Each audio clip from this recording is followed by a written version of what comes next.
네, 시청자 여러분 안녕하십니까. 연일 조회수 상한가를 기록하고 있는 연불리의 비밀노트 토요일 방송 시작하겠습니다. 그래서 조회수가 잘 나옵니다. 네. 주식의 시대라 그런 거 아닌가요? 이사님 덕분입니다. 아닙니다. 자, 금주에는 어떤 이슈가 있었고 증시 흐름은 어땠는지 말씀해 주시죠. 이번 주는 사실 그 지난주였죠. 지난주에 4천 깨졌잖아요. 네. 깨졌다가 바로 회복은 했는데 금요일이 좀 안 좋았습니다. 금요일 날 이제 미국 나스닥이 좀 많이 흔들리다 보니까 우리나라도 결국 4,200을 다시 넘기는 어려웠고 좀 변동성이 확대됐다라고 보시면 되겠고, 그렇지만 이제 기술주가 좀 부진했지만 또 못 올랐던 섹터 중에 바이오가 유독 좋았어요. 이번 주에 이제 바이오주들이 급등했고 금융주가 강세 보이는데 이건 뭐 미국도 마찬가지죠. 그래서 약간 이제 시장의 색깔이 좀 변하는 모습이었고, 그 다음에 이제 셧다운이 종료됐습니다. 근데 이거는 이미 시장이 반영되다 보니까 호재로 작용했다기보다는 오히려 경제 지표가 이제 발표가 좀 안 되고 있잖아요. 요것 때문에 미국 증시 오히려 좀 변동성이 더 커지는 모습이었고, 그 다음에 마이클 버리가 계속 얘기를 하고 있죠. 너무 뜨거워요. 맞아요. 그러다 보니까 AI 버블 논쟁이 더 심해지는 것 같아요. 그래서 이번 주에도 그 이슈가 계속 있었고, 그리고 12월 금리 인하에 대해서 의견들이 되게 다양한데 인하 가능성이 많이 축소가 돼버렸습니다. 이 점도 좀 부담이었고, 이제 국내는 환율이 좀 좋지가 않습니다. 지금 1,470원 넘어섰고, 그 이창용 총재가 발언한 게 좀 이슈가 돼가지고 국내 채권 금리가 지금 갑자기 급등하는 그런 모습이 나와서 좀 매크로적으로는 국내 증시 주식시장 분위기는 그래도 뭐 좋았는데 전체적으로 이제 경제 금융시장 그 환경 자체는 좀 좋지 않은 그런 모습으로 전개가 됐던 것 같습니다. 말씀하셨듯이 셧다운은 종료가 됐죠. 그 트럼프 대통령이 도장도 찍었고, 일단 임시 예산안이지만 이제 깜깜했던 경제 지표들이 하나씩 나올 텐데 이게 그렇게 좋지만은 않을 것 같아요.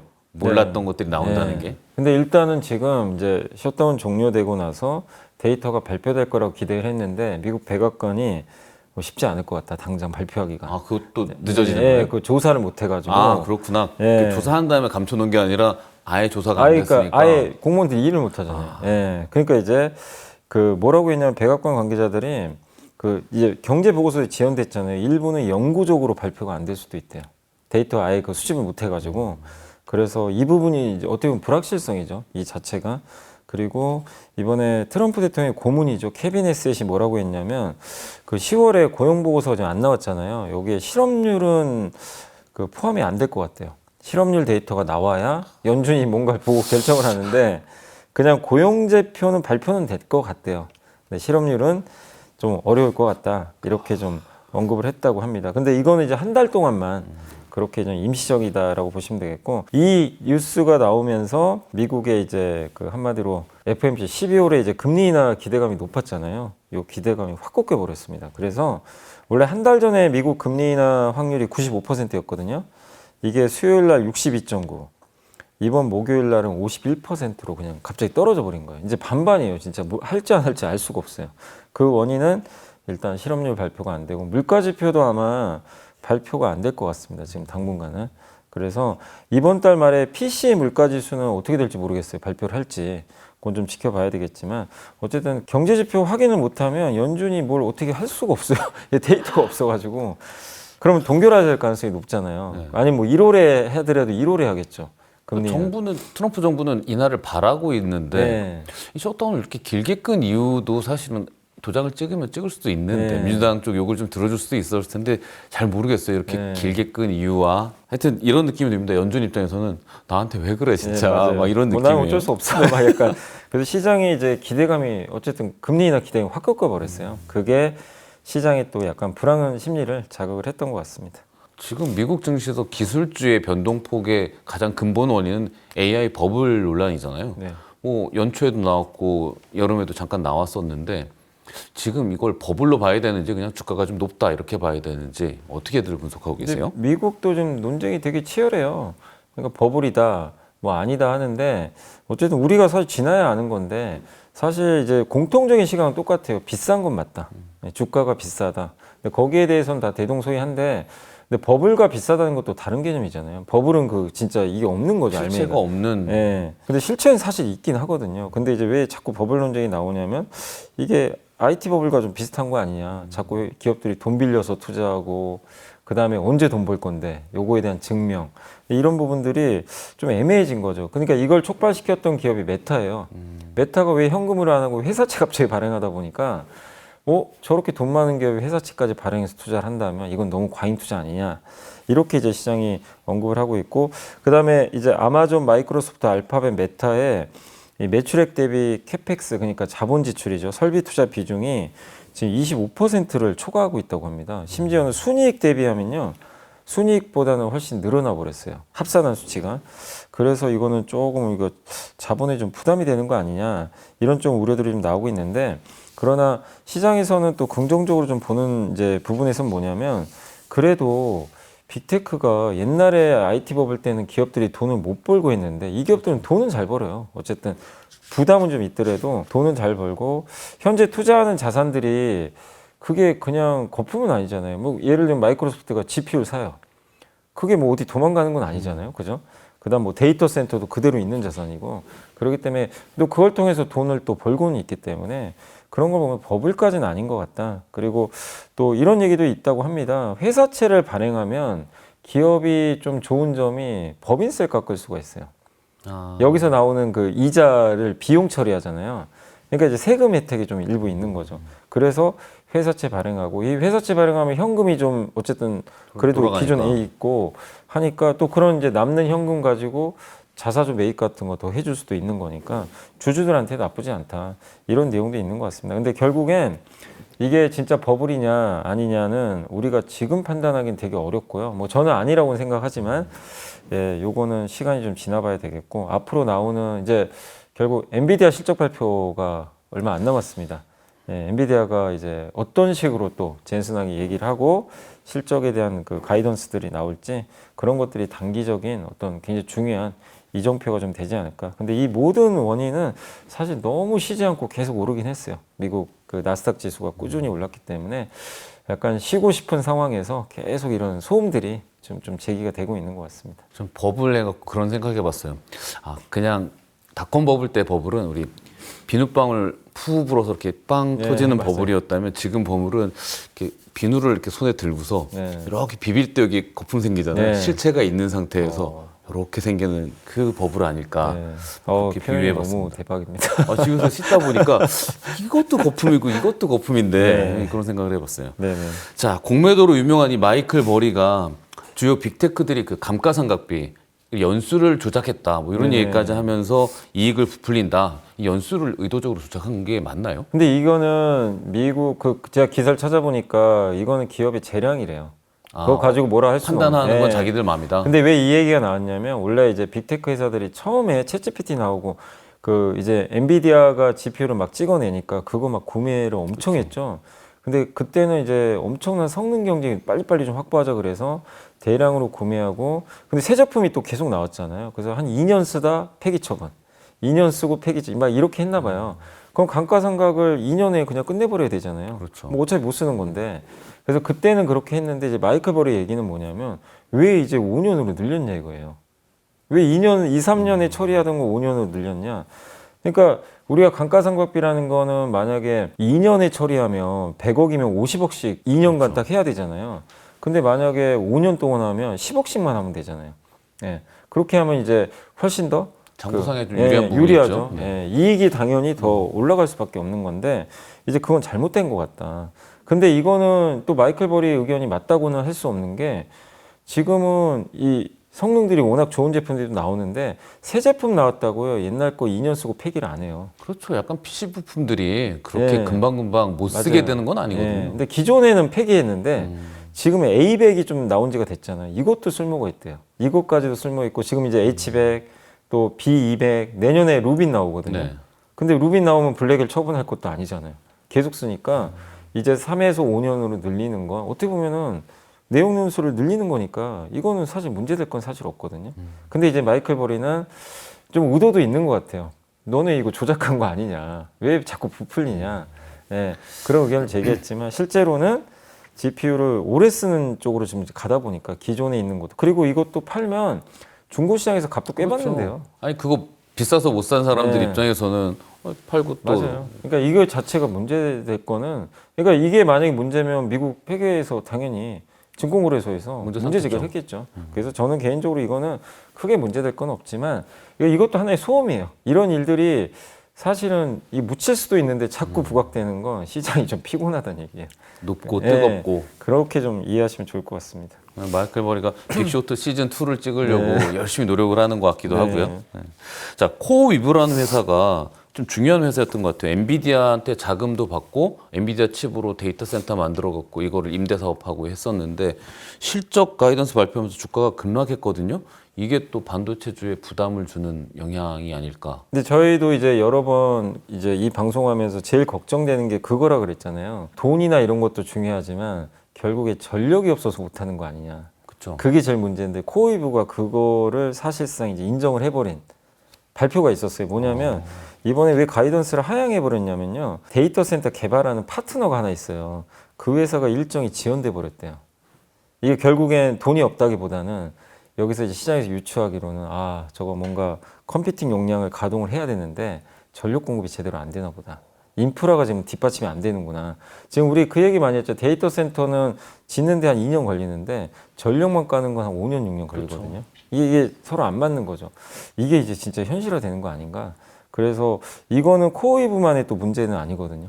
사실 이게 진짜 사실이라면 돈은 있어도 데이터 센터 만들어도 전기 없어서 못하는 그 상황이 이제 발생을 해버린 거죠. 그래서 코어위브 주가가 급락을 하고 이 코어위브 빠지면서 엔비디아도 빠져버렸어요. 그날 같이. 그래서 엔비디아가 내려온 거구나. 네, 근데 엔비디아가 코어위브에 GPU 빌려주잖아요. 네. 그리고 돈도 빌려준 것 같고 코어위브는 그거 받아가지고 마이크로소프트한테 또 임대를 해주고 이런 구조거든요. 근데 이게 모든 스텝이 다 꼬여버리는 거죠. 그래서 제일 걱정되는 게 이거예요. 그래서 AI 인프라 부족한 거. 요게 진짜로 심각하게 계속 이어지면 AI 지출이 줄어버릴 수도 있어요. 일단 속도 조절해버리는 거죠. 그래서 이 부분은 그러니까 코어위브만의 문제로 끝날 수도 있고요. 아니면은 이게 확대될 수도 있어요. 근데 이거는 조금 더 우리가 면밀히 봐야 되겠고, 그래서 엔비디아 이제 젠슨왕의 발언이 되게 좀 중요해졌습니다. 어떻게 생각하는지. 젠슨왕은 계속 저번에 TSMC에 대만 가서도 요즘 수요 너무 좋다. 좀 긍정적인 멘트만 하는데 이번 실적 발표에서 한 번 더 우리가 확인할 필요는 있다. 어쨌든 시장은 좀 긴장하기 시작했다. 이렇게 봐야 될 것 같습니다. 말씀드리니까 이 지점에서 오히려 ESS가 그럼 더 부각되겠네? 그렇죠. 라는 생각이 드네요. 네, 그러니까 왜냐하면 ESS는 태양광의 최대 장점이 빨리 공급을 할 수가 있어요. 거기 바로 붙여가지고. 네. 근데 단점은 비 오는 날 못 쓰니까 ESS랑 같이 해야 되는 거죠. 그래서 ESS한테 이 그림을 보면 ESS가 상당히 좋을 수 있는 그런 그림인 것 같아요. 지금 가격 부담이 커서 그런지 미국 증시에서 기술주를 팔고 가치주인 제약주나 금융주 이쪽으로 좀 로테이션이 되는 현상이 벌어지고 있는데 그렇게 봐야 되나요? 그러니까 색깔이 좀 바뀌었어요. 그러니까 시장이 망가지면 다 빠져버립니다. 그냥 빼고 싶으면 다. 그러니까 뭔가 충격이 나오면 올해 아마 3월, 4월에 미국장 폭락할 때 다 빠졌잖아요. 오르는 업종은 없었어요. 근데 지금은 이번 주의 특징은 뭐냐면요. 기술주만 빠져요. 바이오, 금융주는 오히려 올라버렸고, 그래서 다우지수가 한번 사상 최고가 가버렸거든요. 그래서 저도 이제 제 주식창을 이렇게 보면 그 섹터별로 정리되어 있는 걸 이렇게 넘기다 보면 색깔이 일제히 빨갛고 일제히 파랗고 이렇게 되더라고요. 그래서 보통 미국에서는 가치주를 금융주, 음식료, 제약주도 가치주로 보더라고요. 왜냐하면 이제 돈을 안정적으로 버는 회사들이 있다 보니까 이들이 급등했고 1나일일리 신고가 내버렸잖아요. 계속 올라가더라고요. 네, 나스닥과 완전 반대로 가죠. 그래서 결국 이거는 시장이 이제 시장 너무 올랐으니까 팔고 도망가자가 아니라 기술주에 국한된 이슈예요. 기술주를 팔고 뭘 살까 이거죠. 거기에 선택된 게 이제 가치주였다. 근데 이거는 우리나라도 좀 똑같아요. 그래서 이번 주에 아시겠지만 셀트리온 주가가 급등해 버렸어요. 네, 그렇게 안 갔잖아요. 셀트리온이 참 그렇죠. 주주분들 너무 답답해 하셨는데, 그러니까 우리나라도 이게 중요한 힌트가 뭐냐면 반도체 혼자서는 영원히 갈 수는 없어요. 그 반도체가 파트너가 있어야 되는데 시총으로는 파트너가 사실은 바이오밖에 없어요. 시총에서 규모로 봤을 때는. 그래서 왜냐하면 다른 섹터는 몇 개 합쳐야 되고 조방원 합쳐야 되고, 근데 바이오는 시총이 굉장히 큰 편이거든요. 조방원 합친 것만큼 그 정도 바이오예요? 뭐 제가 좀 계산을 해봐야 될 텐데 어쨌든 바이오가 2등이에요. 예. 그래서 굉장히 크고 삼성바이오만 해도 뭐 시가총액 거의 90조 원 가까이 되거든요. 곧 거래가 재개될 텐데. 예. 그래서 여기가 가져야 또 시장이 이제 굉장히 탄탄해지는데, 어쨌든 반도체가 빠지는 구간에서 이 바이오가 우리나라도 힘을 줬는데, 이걸 이제 촉발한 게 사실은 그 미국의 가치주의 로테이션이 돌면서 한국에도 이렇게 분위기가 바뀌었다. 그래서 저도 당분간은 이게 일시적인 게 아니라 조금 기술적 논쟁이 있으니까 좀 로테이션은 더 이어지지 않을까 이렇게 생각은 하고 있습니다. 자, 유가가 지난 수요일 마이너스 4%나 급락하면서 60달러 아래로 내려갔습니다. 오펙이 공급 과잉 전망했는데 어떤 내용이고 또 이게 국내 증시에는 어떤 영향을 줄까요? 일단 유가 빠지면 국내 기업들한테는 좋죠. 왜냐하면 이제 우리는 원유를 이렇게 수입해다 쓰는 국가다 보니까 비용이 줄고요. 그래서 이익률이 올라가거든요. 근데 일단 빠지는 이유가 결국 공급 과잉 이슈가 좀 생겼어요. 그러니까 국제 에너지 기구는 사실 뭐라고 했냐면 그 녹색 에너지 전환, 그러니까 신재생 에너지나 이런 전환이 늦어져서 원유 수요가 원래 2035년에 정점이 될 거라고 했는데 2050년에 가야 정점 찍는다. 그러니까 이거는 오히려 유가에 좋잖아요. 그렇죠. 좋은 뉴스인데 근데 왜 빠졌냐면 오펙 있죠.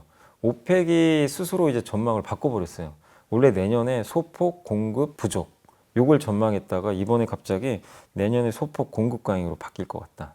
이게 바뀌어버린 거예요. 본인들이 지금 증산을 좀 하고 있잖아요. 최근에 그걸 계산해봤을 때 수요가 뭐 없는 건 아니지만 이게 증산이 조금 더 예상보다 좀 많아가지고 하루 한 2만 배럴 정도 공급 과잉이 나올 것 같아요. 그러니까 갑자기 오펙이 이걸 바꿔버리니까 아, 진짜 공급 충격이 오나 보다 하고 이제 시장이 좀 놀래버린 거죠. 그래서 유가가 하루에 그냥 갑자기 4%나 이제 급락을 하게 된 거죠.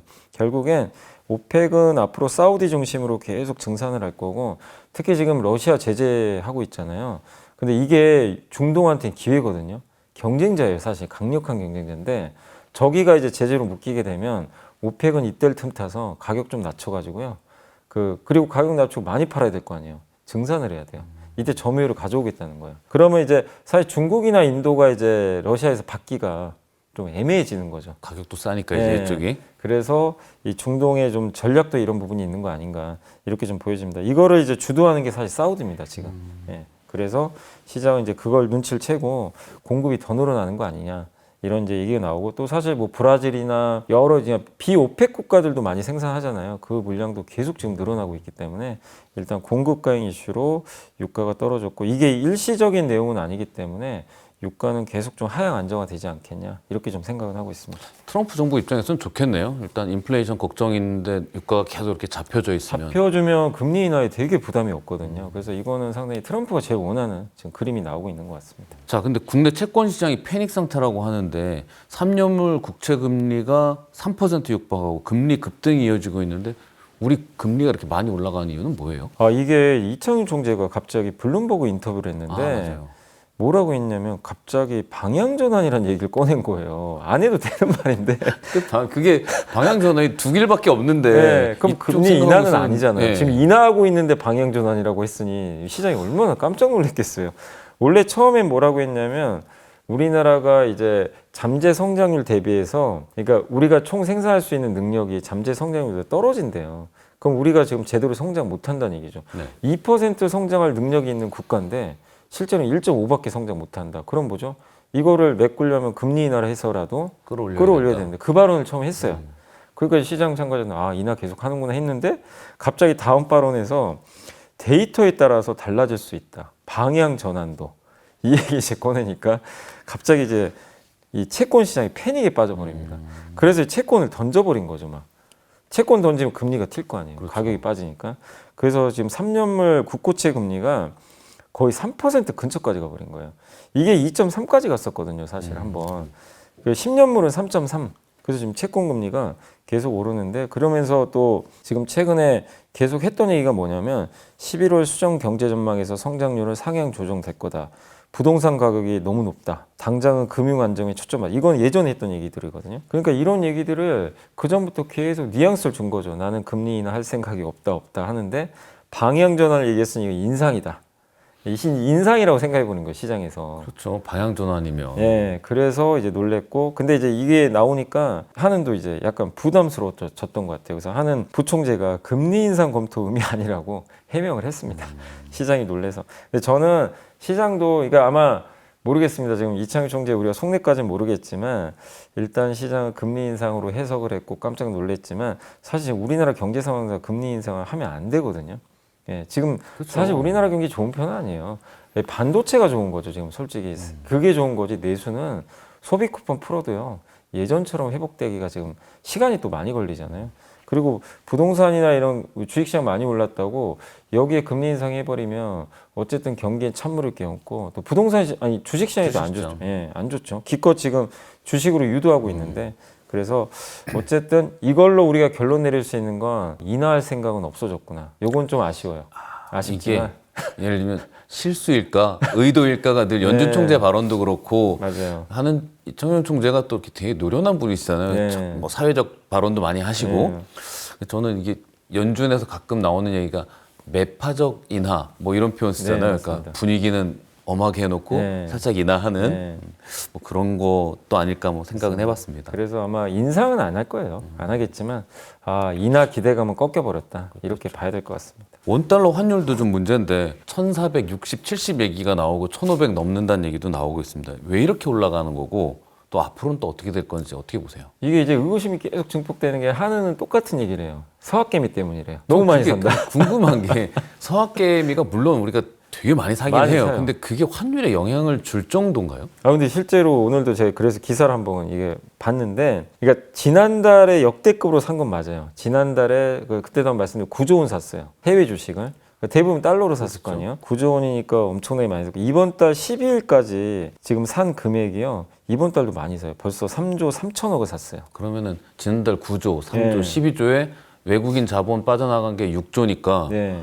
영향을 줄 수는 있겠네요. 그리고 그 우리나라 정도면요. 지난달에 무역수지 흑자액이 그러니까 지난달에 이제 달러로 계산하면 68억 5,499만 달러를 샀어요. 개인 투자분들이 미국 주식을. 근데 무역수지 흑자액이 60억 5천만 달러예요. 무역수지 흑자를 상쇄시켜 버렸어요.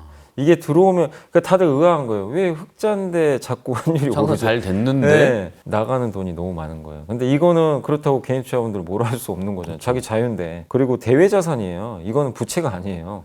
그래서 이거는 위기 시에 여러분들이 우리나라 위기 시에 나 현금 확보해야 되겠다 이러면 그냥 엔비디아 팔아버리면 돼요. 달러 모으기 운동 같은 예, 거. 뭐 그러니까 이거는 옛날에 우리가 문제였던 건 외화 부채가 많아서 문제지 지금은 반대예요. 외화 자산이 더 많아요.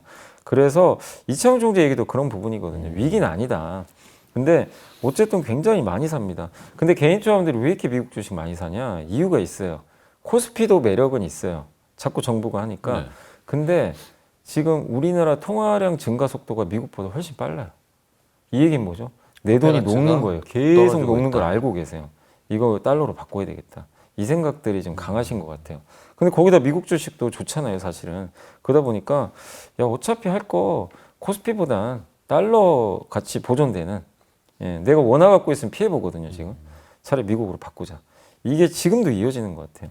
이거를 그러면 바꾸려면 어쨌든 우리나라 어떻게 보면 이제 원화 가치가 좀 진정되는 그런 좀 부분이 나와야 되고 어쨌든 정부에서 뭐 개입할지는 제가 모르겠지만 어쨌든 우리나라 개인 투자분들이나 또 지금 한국의 기업들도 미국에 투자해야 되잖아요. 네. 뭐 매년 200억 달러 매년 250억 하고 있었고 그거? 그 다음에 200억 더 또 해야 있고 됩니다. 예, 이런 부분들. 근데 이거를 또 막을 수는 없어요, 사실은. 그죠? 예. 그러니까 뭐 1,500원 부담은 되지만 이 구조로 본다면 환율이 쉽게 떨어지기는 지금 어려운 그런 좀 상황이고 어쨌든 제일 지금 큰 거는 서학개미는 맞아요. 뭐 그거는 확실한 사실 같습니다. 그래서 서학개미 분들이 오히려 뭐 매도를 한다거나 우리나라 주식을 사겠다 이러면 이제 환율이 한번 확 꺾일 수도 있어요. 근데 그러지 않는 이상은 1,400원 이상이 좀 고환율. 근데 여기서 우리가 생각해야 될 거 이거 가지고 너무 위기로 보진 말자는 거죠. 왜냐 한국에 문제 생겨서 돈이 빠져나가는 건 아니에요. 그건 아니니까 위기는 아니지만 이렇게 고레벨이 유지되면 이제 걱정되는 건 물가입니다. 물가가 올라서 나중에 진짜 한국은행 총재 말이 거짓말이 아닐 수도 있어요. 금리 인상 그게 될 수도 있는 거니까 이 부분은 그러니까 고환율 부분이 언제 진전될지 조금 경계는 할 필요는 있는 것 같아요. 그러니까 정책적으로 주식시장을 부양해야 될 이유가 또 환율 쪽에도 있네요. 네, 결국에는. 그래서 결국 저는 그래서 예전에 이재명 대통령이 그건 좀 잘했던 것 같아요. 미국 뉴욕 증권거래소 가서 MSCI 좀 나 할 테니까 제발 한국에 투자 좀 해라. 그 외국인이 더 많이 사주면 환율 떨어져요 실제. 근데 지금 그거보다 한국인이 미국 나가는 주식 게 사는 게 더 더 많으니까. 그러니까 들어오는 걸 많이 하게 하는 그런 구조도 좀 필요한 것 같습니다. 실제 세금 문제로 따지면도 미국에 투자하면 세금이 좀 많이 많아요. 내야 네. 되는데도 불구하고 가는 거니까. 네, 맞습니다. 자, 이번 주 외국인 기관 개인들 매수 종목하고 상승한 업종 정리해 보겠습니다. 자, 먼저 이번 주 외국인들이 많이 매수한 주식 10개 종목을 살펴보겠습니다.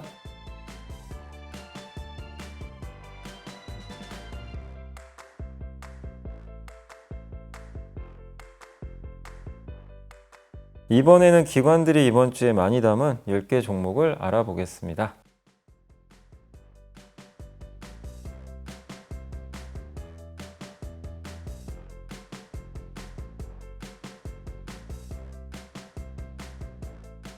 이번에는 개인들이 이번 주에 가장 많이 산 주식 10개 종목을 살펴보겠습니다.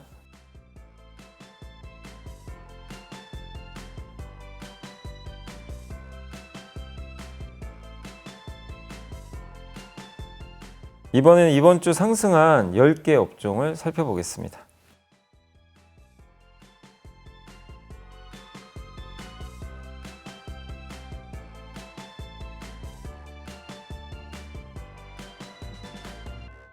자, 이렇게 상승한 업종 가운데 더 흐름이 좋아질 수 있는 주목할 만한 분야가 어딜까요? 확실히 이번 주에는 진짜 못 올랐던 그 가치주 쪽에서 아니면 바이오 쪽에서 강세가 나왔기 때문에 뭐 다음 주도 그런 분위기 이어질 것 같습니다. 그래서 대표적으로 그 면역 항암제가 많이 올랐는데 이게 이제 아무래도 바이오 쪽이죠. 신약 개발하는 이쪽이 좀 좋을 것 같고 석유화학도 계속 좀 괜찮을 것 같아요. 실적도 바닥을 쳤던 얘기가 있고 그 다음에 이 리튬이나 이런 이제 2차 전지 쪽도 이번에 일부 좀 괜찮은 모습이 나왔는데 최근에 이제 리튬 가격이나 이런 것도 좀 반등하는 모습들이 나오고 있기 때문에 뭐 괜찮은 부분이가 좀 이어질 것 같아요. 그래서 리튬 관련주도 한번 보시고 그다음에 뭐 셀트리온이 속해 있는 그 바이오시밀러 이쪽도 하나의 섹터죠. 그래서 면역 항암제 또 바이오시밀러 같은 바이오 석유화학 같은 턴어라운드 또 리튬 가격 상승에 따른 수혜를 받는 리튬주 여기가 어떻게 보면 2차 전지도 되겠죠.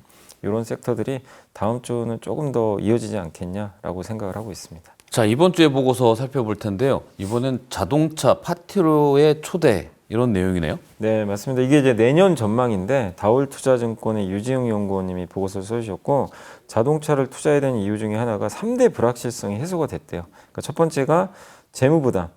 일단 이건 뭐죠? 관세죠. 그렇죠. 예, 그러니까 재무적인 부담이 완화됐다. 수출 관세가 15%로 낮아져서 2조 원 정도의 비용 감소가 있고, 그다음에 MSRP 크레딧은 뭐냐면 요게 MSRP가 권장 소비자 가격이라고 하더라고요.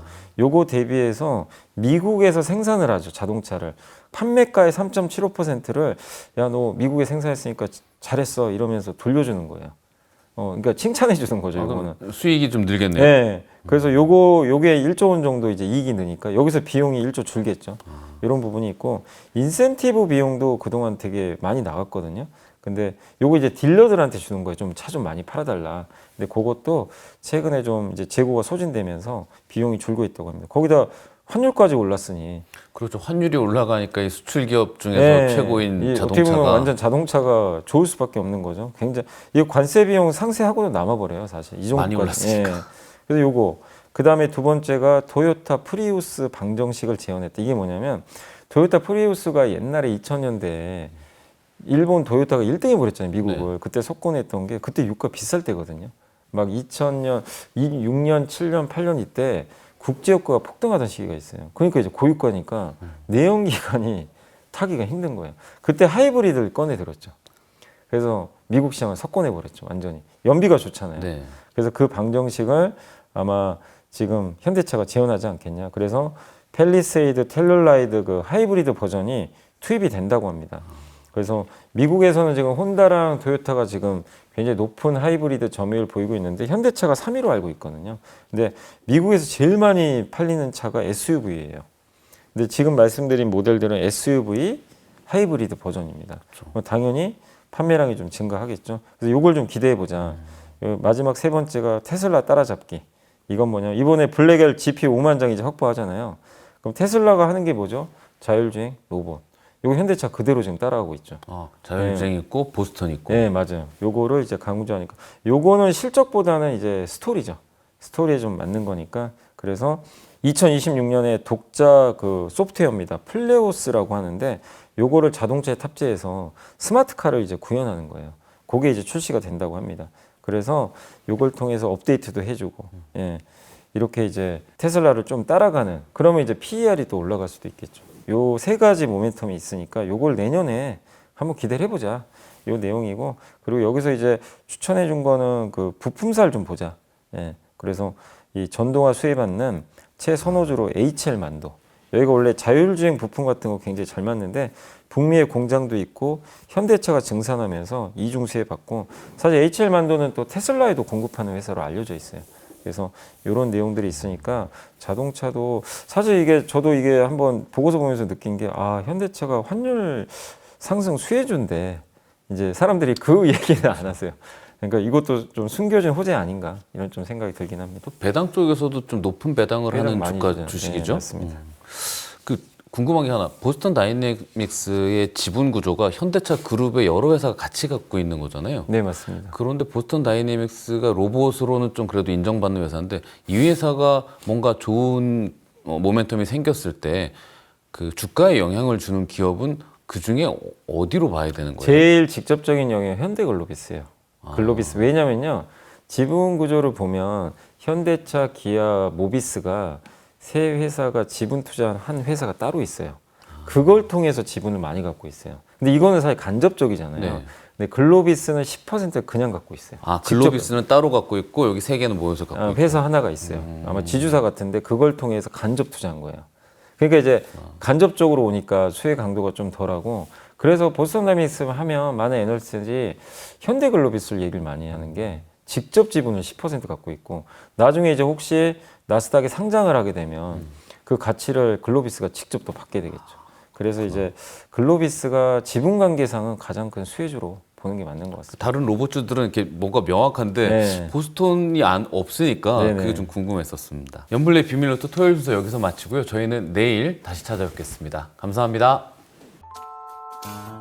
주도주들이 좀 부진한 건 보이거든요. 11월 증시는 여전히 좀 쉬어간다 이렇게 봐야 될까요? 네, 그러니까 저도 이제 11월 증시는 조금 그냥 왔다 갔다 하지 않겠냐라고 이제 말씀드렸던 게, 근본 원인은 너무 피로한 거죠. 예, 좀 쉬는 게 사실은 12월이나 1월 장세를 봤을 때 좀 더 도움되지 않겠냐 이렇게 봤는데, 그래도 코스피 5천 가는 거는 방향은 바뀌진 않았다고 봐요. 그 과정에서 약간 숨고르기 한다라고 생각해 주시면 되겠고,